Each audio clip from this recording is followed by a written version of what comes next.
collectons des aides techniques à l'autonomie d'occasion auprès des particuliers comme des professionnels, l'intégralité du matériel disponible sur le département.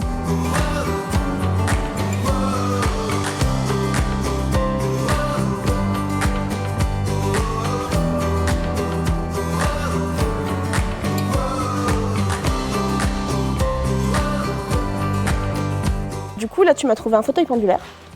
Et si tu peux le remettre en état, ce serait vraiment chouette parce qu'on n'en a pas beaucoup. On prend en compte les capacités de la personne, ses objectifs et son environnement. Sans une préconisation adaptée, soit on va se retrouver avec un matériel qui ne sert à rien et qui ne sera pas utilisé, soit des fois avec quelque chose qui pourra même mettre la personne en danger. Une fois que le matériel a été mis en place chez la personne, lorsque sa situation évolue encore et que ça ne correspond plus, la personne peut revenir vers nous pour qu'on refasse une nouvelle préconisation adaptée.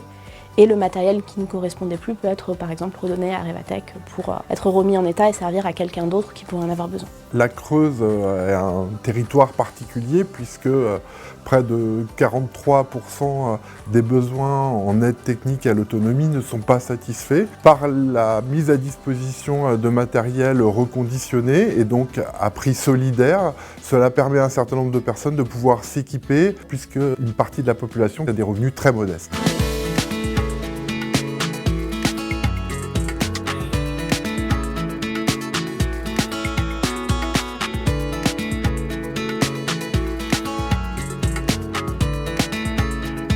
Concrètement, ça veut dire qu'on arrive chez un patient qui a besoin d'une prescription et par le principe de la réalité augmentée, en fait, on projette dans son environnement les aides techniques dont il aurait besoin.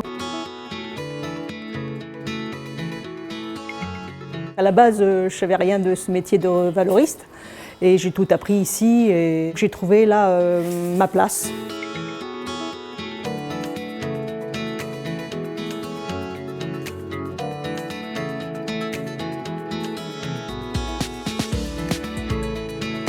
On essaie de trouver des moyens communs pour apporter des solutions.